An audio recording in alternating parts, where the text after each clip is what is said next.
And welcome back to your daily dose of all things Nottinghamshire. It's wonderful to now be joined by two rays of sunshine this evening. He rules the school by day and the dance floor by night. It's teaching assistant and DJ Martin Stack. Thank you for coming in, Stackers. Always a pleasure. And a woman with her finger in more pies than a clumsy baker is businesswoman Caroline Jackson. Now, if like these two, you're spinning multiple career plates, you're apparently not alone. 1 in 5 young workers has 2 or more jobs on the go in an attempt to make more money or boost their job prospects. That's according to figures by a company that offers insurance and saving plans. And on top of, you've got multiple businesses on the go, Caroline. Always, Stackers, you're kind of spinning discs, juggling kids, all at the same time. So is this the way forward, Caroline? I definitely think so. As you say, there's a couple of reasons why people might do it. Myself, I started work at 13 with a paper round because I wanted pocket money. I think that there's quite a few stresses and strains, especially perhaps on younger people, if not everyone else, that might force them to seek. I've done it myself, worked in a pub and had a day job kind of thing.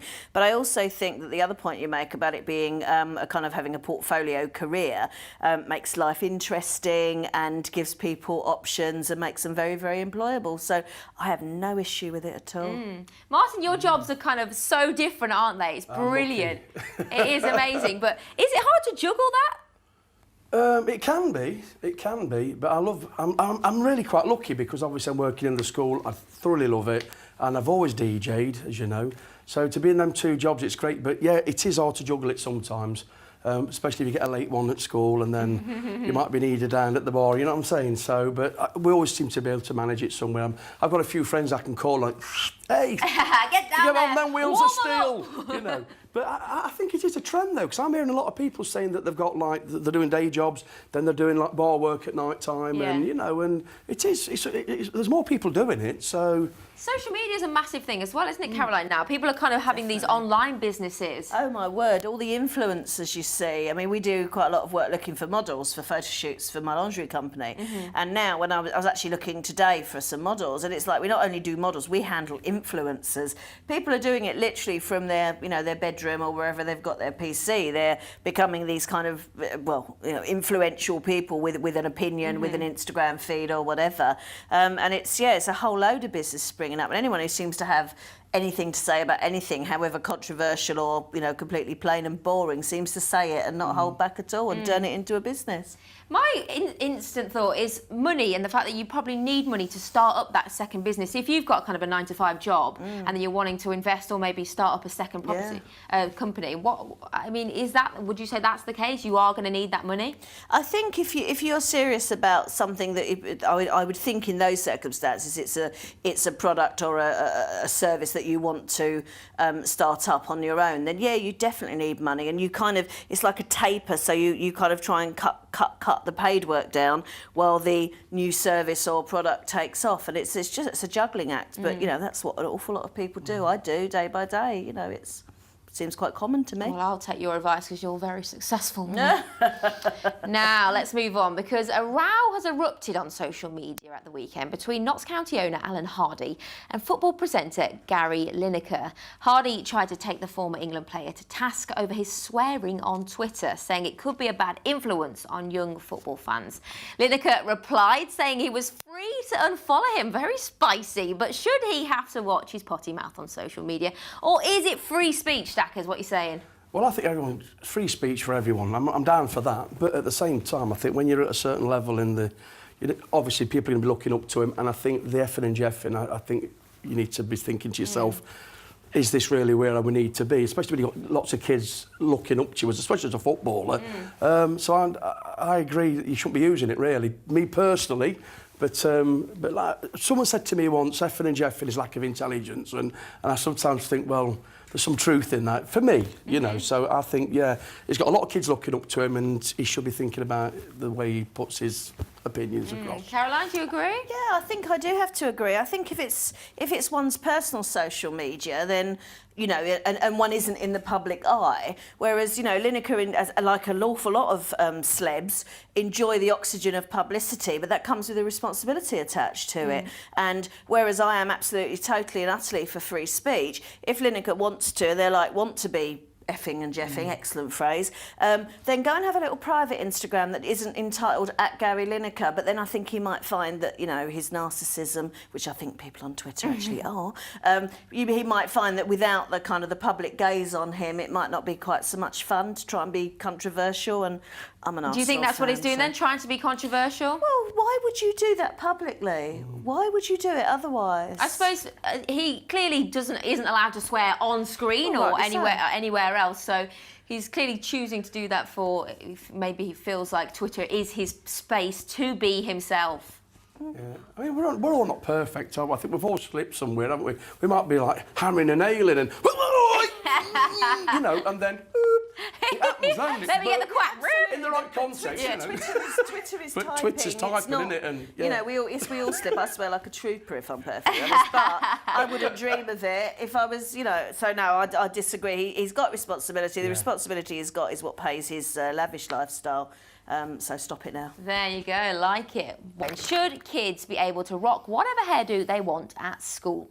A mum of 6 has been left fuming after 2 of her children were placed in isolation at a school in Hull, all because of their haircuts.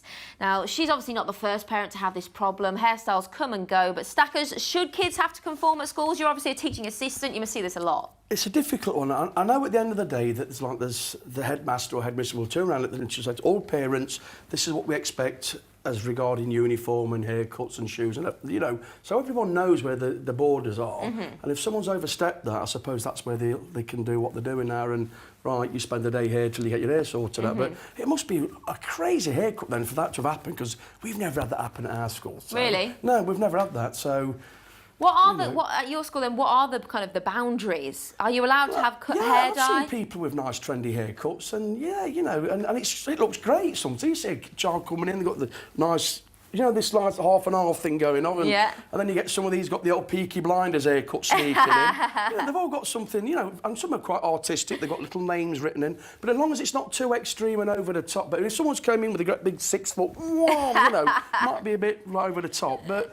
You know, I mean, like I say, we've never had that problem as yet. So. Interesting. Okay, Caroline, as a parent, have you ever had to kind of tell your ones to rein it in a bit if they wanted the tram lines or anything? No, my son doesn't like going out, so going to the hairdressers is a major trauma for him. So the sky might fall in. But I don't know. It's difficult. I can see both sides of the story. I think that school is a place where hopefully young people are learning about boundaries, about self-discipline and that kind of thing, and but also then on the other hand, the fact of the matter is that they're asked to express themselves in all manners of lessons and creativity, and that it is a real problem, and it's difficult to say or pass comment, even if we should, without actually seeing the offending haircuts. But I think, I don't know, I'd probably sort of verge myself, I'd lean towards more the sort of liberal but conservative view that you've got to be fit to work when you're at school, and if your haircut is some kind of distraction, maybe